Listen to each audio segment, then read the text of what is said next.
Have you ever loved someone so deeply that you begged God to walk with you into a story that He never wrote for you? This chapter is where God let my heart break, not to punish me, but to rescue my will. There are moments in life that we look back on and recognize as pivotal.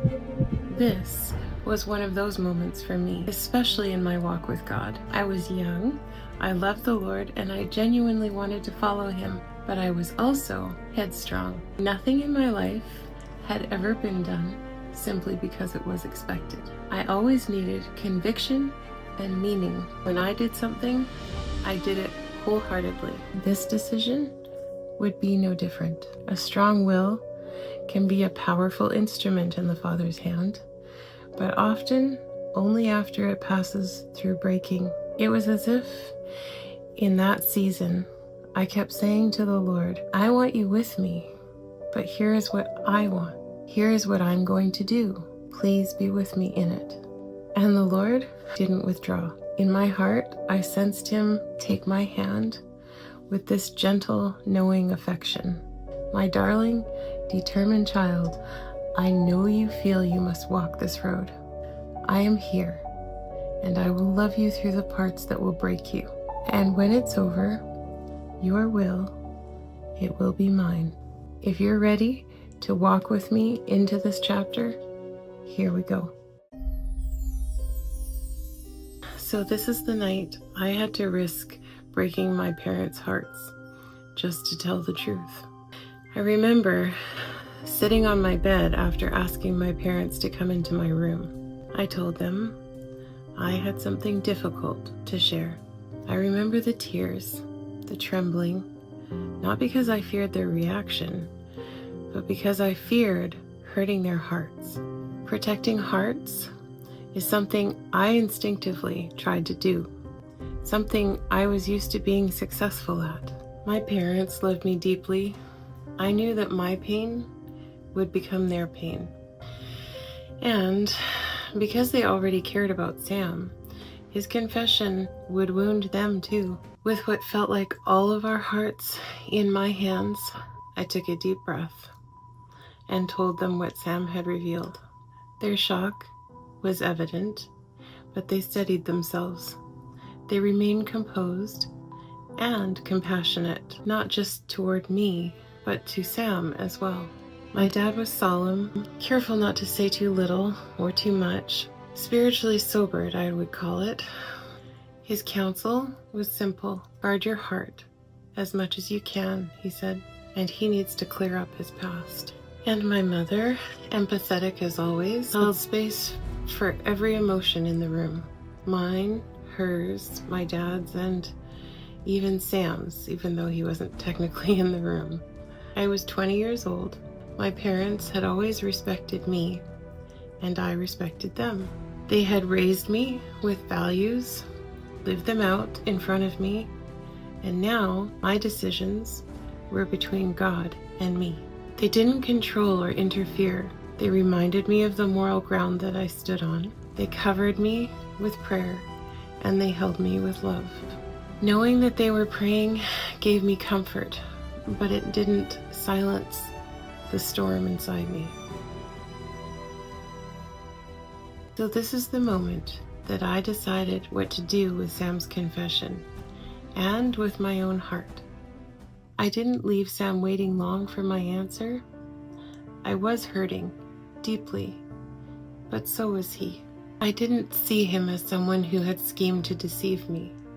I saw him as a man who had made a very painful mistake from a very vulnerable place. I chose to push my pain aside, not because it didn't matter, but because I felt the weight of what he must have been carrying.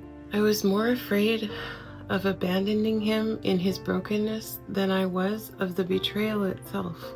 And I really wanted to understand what had brought him to that moment. I was emotionally invested, spiritually invested, and bonded to the tenderness of his vulnerability. And I also longed to be someone who did not fail him, someone who stayed. And at that age, my spiritual innocence equated loving well with remaining, even through heartbreak. I feared losing a love that felt profound, intense, and spiritually meaningful. So, after only a moment alone, once my parents left the room, I picked up the phone. "Sam, I have one more question," I said quietly. "If I walked away, would you still go forward with the divorce from Priya?" His answer was exactly what I expected. "It was over before you, Lori. I promise. We never even lived together. None of our families even know that we're married." He explained how they had eloped and how, after he left for California chasing a long-awaited opportunity, she decided she no longer wanted the relationship. They had simply gone on living separate lives. So between his explanations and my love for him, I found enough understanding to stay. And with all the compassion that I felt, I told him, "Sam, I forgive you. I'm in love with you, and I can't walk away." It was the most vulnerable truth I had ever spoken. He was relieved. He made promises, many promises, that he would pursue the divorce without delay, that he would love me well, that I meant everything to him. And I believed him. I wanted him. I wanted us. Looking back, I can see that our love was real, and perhaps, under different circumstances, it might have flourished, but the soil we were planting it in was not healthy soil. Well, even now, 20 years later, I can remember these next events very clearly. Only the exact order has softened in memory. But stay with me, the essential details paint the picture. On the surface, our love was growing, but underneath, something else was quietly taking root. We talked every day. Our faith became a shared language, a source of connection. Our desire to be together deepened, and to remedy that, we planned more visits in person. Sadly, at that time, certain concerns slowly began to rise. As Sam began sharing more about his conversations with Donald, who I will now call Don, that's easier, two things immediately troubled me on a deeper, almost instinctive level. First, Don seemed to be preaching a kind of prosperity-leaning gospel to Sam. He talked in ways that implied God's favor was tied to giving financially, to his ministry in particular. Now, I wasn't opposed to tithing, nor did I ever want to overstep Sam's own discernment about where he gave. But he was still such a new believer, still forming his spiritual instincts, and I couldn't shake a protective concern. And second, the way Don positioned himself as someone with a superior or more correct understanding of Scripture than anyone else he knew gave me pause. The tone felt isolating, as though he alone could offer Sam real truth. It reminded me of the kind of teaching that creates dependency rather than growth. It didn't sit right with my spirit. So I gently shared my concern with Sam, and at first, he seemed to hear me, though he wasn't fully convinced. And honestly, I understood why. Don had stepped into the role of mentor at a moment when Sam deeply longed for fatherly affirmation. Someone who saw potential in him, who called out gifts he didn't yet know how to see in himself. That longing wasn't the problem. The problem was, at least to me, it seemed, that Don was using it to serve his own needs rather than Sam's. Well, sadly, as time went on, the tension between us over this connection began to grow. We were very much in love, two headstrong, very passionate personalities, trying our best to choose one another even when we saw things differently. Instead of resolving the concern about Don, we continued to put it on the shelf over and over again. So eventually it was time for another in-person visit. This time it was my turn to go down to California. We planned to attend a church conference together and then spend a little time in Disneyland. I was going to stay with some friends, and Sam would be in a nearby hotel. So I first flew into San Francisco, and Sam picked me up. Seeing him again, feeling his arms around me, was exhilarating. There was something profoundly beautiful about being reunited after so much waiting and longing. So during that visit, I agreed to meet Dawn on the way down to Anaheim. Part of me needed to gain a clearer sense of what was actually happening. I felt seeing the dynamic with my own eyes would help me understand what Sam was navigating. But nothing prepared me for the heaviness that I felt when I finally stepped into Don's presence. Don kept his eyes hidden behind dark glasses, and something about the atmosphere in that room made the hairs on the back of my neck stand up. It was as though the moment I walked in, something unseen recoiled. I sensed deeply and unmistakably that whatever influence was settled around Dawn recognized that I could see through it. Discernment exposes what tries to operate in the shadows, and in that moment, I felt a chilling clarity. My presence was not welcome because my love for Sam and my unwillingness to be manipulated posed a threat. In that room, I didn't just feel tension. I felt a darkness that knew I could see it. Well, when we got back into the car after meeting Dawn, I tried to share gently what I had felt. I told Sam that I did not want to control his choices, but that something I'd felt in Dawn's presence had shaken me deeply. And most importantly, that my concern came from a place of love and not judgment. He listened, though I could tell that my feelings disappointed him. We eventually agreed to set the issue aside and pray. Those days in Anaheim were a strange mix of magic and unease. I prayed continually for clarity, for unity, for God's leading in both of us. Disneyland was magical. Sam was playful, light-hearted, the version of him that made me melt.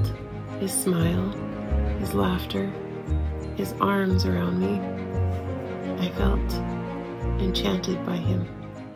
But that evening, some shadows returned. Sam grew melancholy, weighted down by fear. The thought of facing his parents about the divorce was filling him with dread. He expressed a fear of cultural backlash, of consequences I don't think I fully understood. Well, in his emotional overload that night, he snapped at me. He dropped me off at my friend's in anger. I spent the night restless and heartbroken. Surprisingly to me, the next morning, the moment he saw me, warmth flooded his face, and I could breathe again. And he pulled me into his arms with such tenderness, it almost undid me.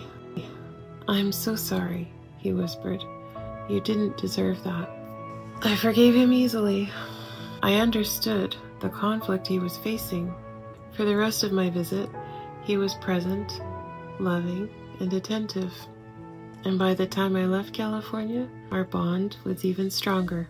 On the surface, it looked as if we were moving toward a future together. But spiritually, the fault lines were widening. In the months that followed, Sam continued visiting Dawn, despite how far away from Sam Dawn actually lived. And Sam also visited me. Those times together always felt like a dream, soft, romantic, full of longing. But over the 2 years that we dated long distance, we walked through 3 painful storms. The first was Sam having to tell his parents about his marriage. They came from India to stay with him, and that is when they saw our photos around his apartment I remember his mother's reaction. She made a comment about my hand on his shoulder in a portrait. Such distaste regarding the contrast of our skin tones. Sam had warned me this might happen, but it still hurt.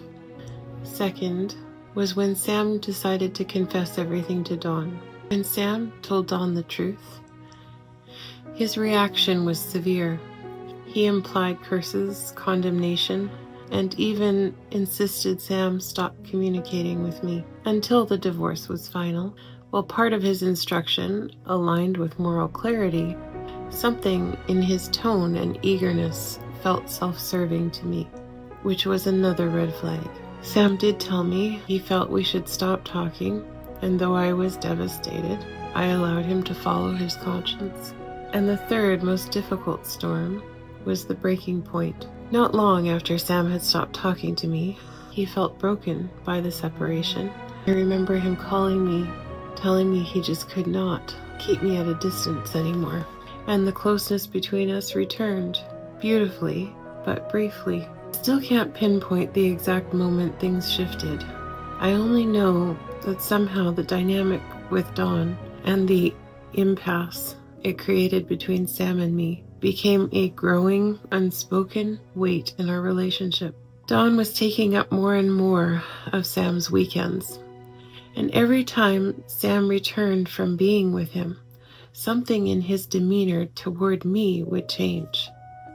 He wasn't unkind exactly, but the warmth that we shared seemed to cool, and I felt a rift, a distance that was painful and very difficult to interpret. Sam talked a lot about how Dawn was fast-tracking his spiritual growth, how he was being trained to become an expert in scripture. I wanted to be supportive of Sam's desire to grow, but the structure of it troubled me.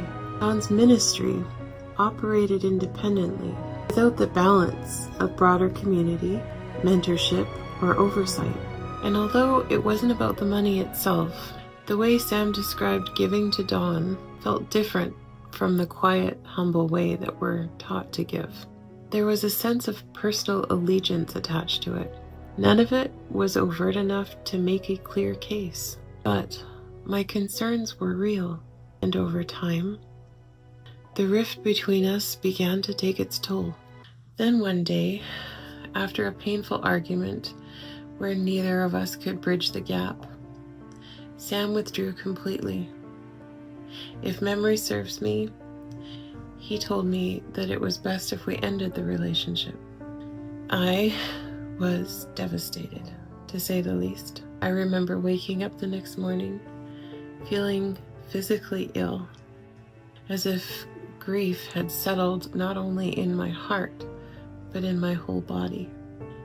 Even getting out of bed felt impossible. This was the day that I could have become a victim, or something else.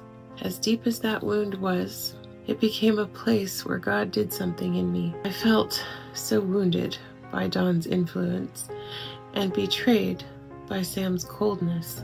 I felt the temptation to let myself sink into self-pity, to let myself become the victim of the situation. In the middle of all that, I kept returning to scripture, to the story of David in particular, how he responded when he was misunderstood, mistreated, and cast aside.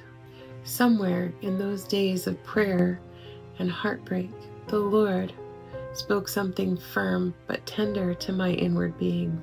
Do not become a victim in this. Not because what happened didn't hurt, and not because I was supposed to minimize it, but because adopting the posture of a victim would open the door to bitterness, and bitterness would ultimately distort everything God was trying to shape in me.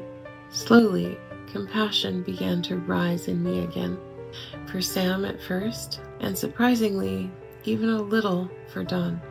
I still believe Dawn's influence was unhealthy, and I felt a check in my spirit about trusting him. But the Lord was teaching me something much deeper: how to guard my heart from the poison of resentment while still holding discernment and truth.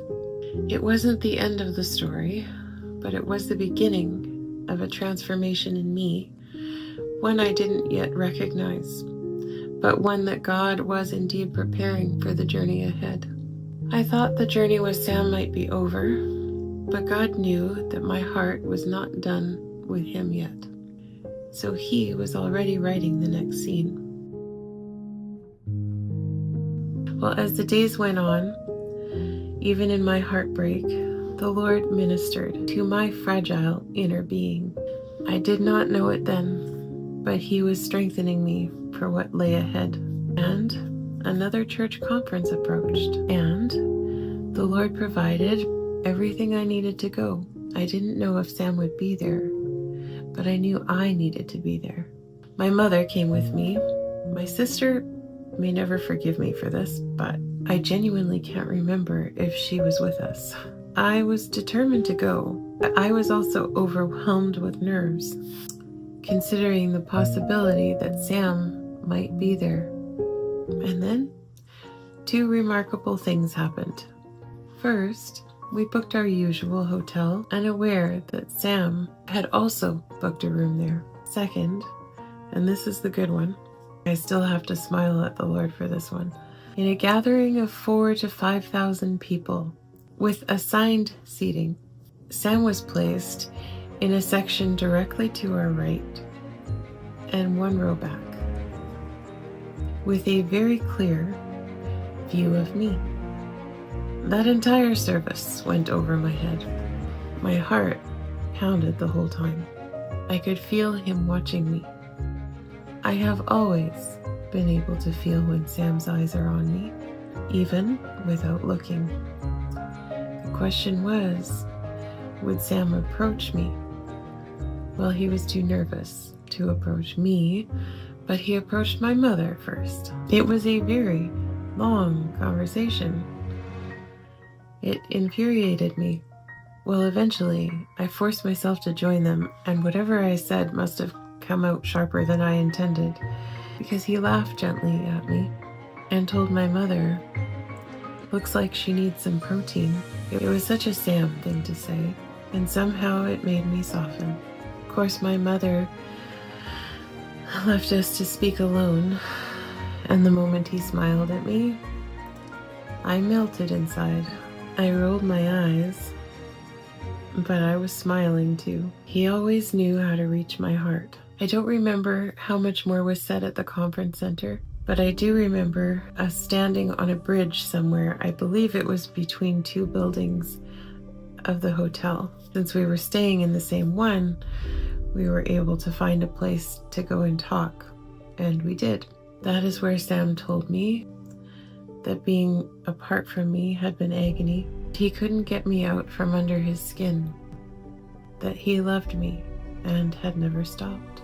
This is where the happily ever after tries to walk back into the story, but it's carrying a shadow.